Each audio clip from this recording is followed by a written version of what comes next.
Thank you, Melissa. Thank you very much for having me, folks. You know, of all those accomplishments, one of my most favorite and treasured titles that I wear with pride is that of the Guyanese women's national team coach. So it's a nice opportunity to give back to my community that I was a part of. You know, we're having some great conversations here about bias, and I just learned a ton there from Shaquita. So thank you for sharing that.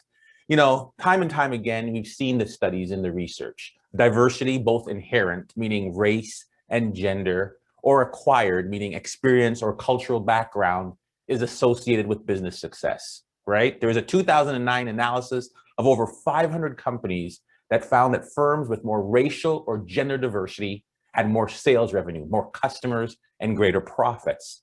Back in 2009, people said, no way, that's not happening. And so they did another study in 2016 because they thought maybe that study was flawed. And they looked at 20,000 firms in 91 countries. They found that companies with more female executives were more profitable, more innovative, higher level of excellence. Simply said, okay, if you have diverse female leadership, you are going to innovate, you're going to succeed, you're going to thrive as a company. We don't need hundreds or thousands of studies to tell us this, but yet we have stalled. In fact, since the 1980s, diversity in the leadership, the management role, the board roles has basically flattened out. Why is this happening? If we all know that this leads to better business, why can't we get behind it? What's our issue? Well, let me tell you what happened. Researchers set out to find this out. And they took this 2009 study of fraternities and sororities. It was published in the Personality and Social Psychology Bulletin, if you're ever interested in looking at it. And they looked at frats and sororities. And if you know frats and sororities, they have a very similar, I'll say, rhythm and beat. They got the secret handshake. They wear the same color. They eat the same way. They got the secret pledge, all these different things. If you're a member of a frat or sorority out there, I'm not saying it's a bad thing. But what they did is they said, come on, you brothers and sisters from the same group, we want you to participate in a murder mystery. It's like, okay. So they had 20 minutes to solve this murder mystery. And at the end, they would say, how easy was it? It was easy. Who do you think did it? Professor, the plumber in the basement with the pipe wrench. No, it was the professor in the library with the candelabra. Okay, excellent work. Now go sit down. We won't tell you if your answer is right or not. Then they would say, okay, now we're going to bring 3 members from your fraternity or sorority together. Okay, now as a group, you need to solve this problem. 3 members of the same sorority or fraternity? Ah, yes, 3 members. Yeah, we've got this. But 5 minutes into it, they added another member to their group to make them a foursome. The trick was that member was either from the same sorority or from a completely different sorority, from the same fraternity or a completely different fraternity.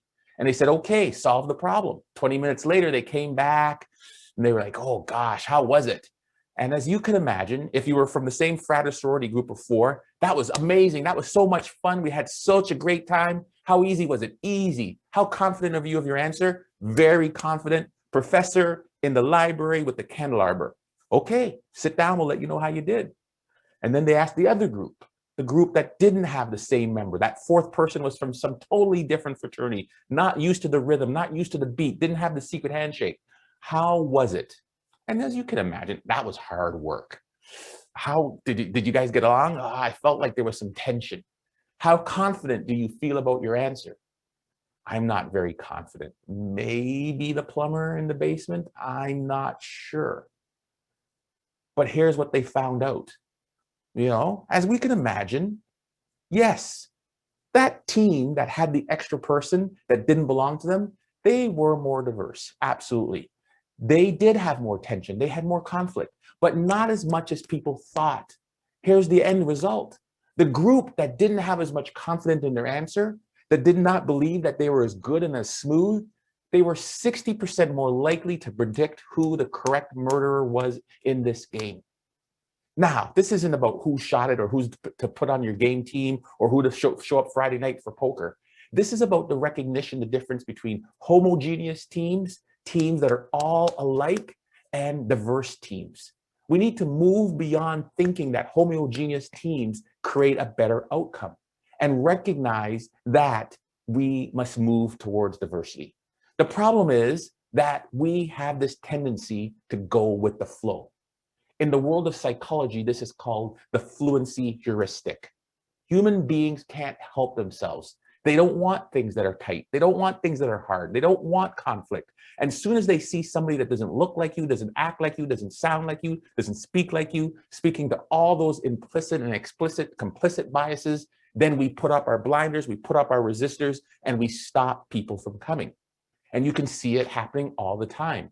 In order to get a Black woman hired in a final panelist, and to increase her likelihood, if you have only one Black woman in that group of 5, she is less than 15% likely to get hired. But put 2 Black women in that group of 5, you'll increase the odds by 194 times.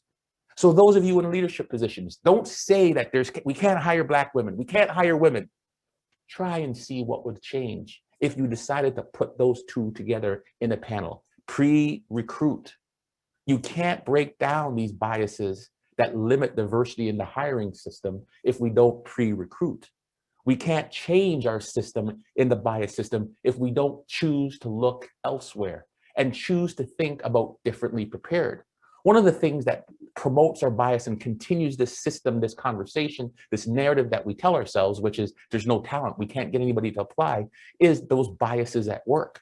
I remember seeing this. And it was my job to break down the systems, the policies, and the processes that promote this bias. Let me give you an example. One of the examples I said when I went to change the athletic look and feel. I'm from Toronto, Canada as well, one of the most diverse cities in the world. I take over the athletic department at Ryerson University as the director of athletics, and all of my coaches are of one homogeneous group. They're Caucasian. Nothing wrong with that, but it still didn't bring me the diversity that I wanted. When I looked to change the color and the racialized makeup of my men's basketball coach, the system, the policy, the process of HR said must have 3 to 5 years of university coaching experience, which sounds good on paper. Yeah, we want somebody to be, seasoned and veteran and looking different. And when I looked across the landscape in Canada, at the policy and the institutional level, there was not a single racialized head coach or assistant coach in there. And so if I went to bring in only a coach that was similar and prepared, I would never be able to break this cycle. And so I needed the confidence and the ability to change that. And what did I do? I said, let us now not look at 3 to 5 years university experience. Can we look at high school, club, international, whatever those different pre-qualifications were? I wasn't looking for underqualified. I was looking for differently prepared. And I brought a coach that only had high school experience, but was a proven winner. Fast forward 10 years, that coach won our first conference championship. That coach won our first national medal, and he is now the assistant coach of the Sacramento Kings in the NBA. If we don't take the opportunity to look at the systems and the policies and the processes that continue to perpetuate the systemic barriers that keep women out, that keep diversity out, then we are now complicit in maintaining that system and barrier. And when you're in a position of leadership, whether you're a director, a CEO, a vice president, whatever it is, you have an obligation to examine those systems, to decide where you're going to look, what you're going to do, and how you're going to change that. But part of it is when you've got in and you're in that position is what can you do to really think about, well, how can I retain them? How can I persist? How can I make sure they persist? And here's where we speak about those things that are alluding to confidence and trying to build and grow that development in your people. One of the first things I do when I bring people in is I make sure that I've got a mentorship program, a formal mentorship program, not an accidental try them, see them what it is, but put somebody in that has institutional knowledge, knows how to navigate the system and the process. Organizations that have mentorship programs are increase the persistence and the retention of their underrepresented people by 23%. Just by having somebody who says, you're okay. Hey, no worries. Let's leave that for now. Hey, stay away from that person because they are an animal. This is not something you want to navigate. Let me tell you how you can go about getting that process in a different way. I want you to think about the different things that you can do in an organization, whether that's the mentorship program, whether that's not allowing what we'll call our racialized or our underrepresented people to always have what's known as the housekeeping jobs, cleaning up the office, putting together the coffee, making the coffee run. Those biases limit them and they don't get the sexy, the cool, the legacy projects that help elevate their career. If you don't do though, if you continue to allow them to, because they feel like they need to, if you continue to allow them to put their hand up and take those positions, then they stall in their growth and their development. And for those of you who are out there, I want to remind you that what you think you become.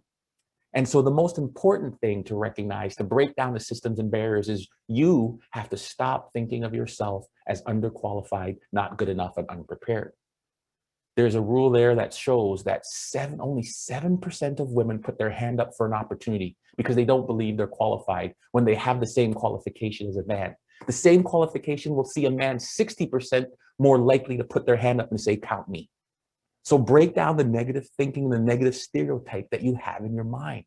Go back to the affirmations and the power of self-talk to break down those things that hold you back. 3 affirmations a day. You've heard me, and maybe you'll see this. They go back to my TED Talk. I am the captain of my ship and the master of my fate. I can learn anything and nobody outworks me. And here's the last thing, is the science behind how those affirmations will help you break through those barriers. Number 1, if you're in the creative industry world, you will increase your output by 17 to 21%. If you're in the complex analytic diagnostic problem solving world, you will solve complex problems 27 to 29% faster. And if you're in the revenue generation world, where you're making the money, where sales is your bottom line, you will increase your sales by 37 to 39%. Wow. As a leader, we have an opportunity and an obligation to break down systems and barriers, to create opportunities, just as the previous speaker said, to make sure everybody has a seat at the table.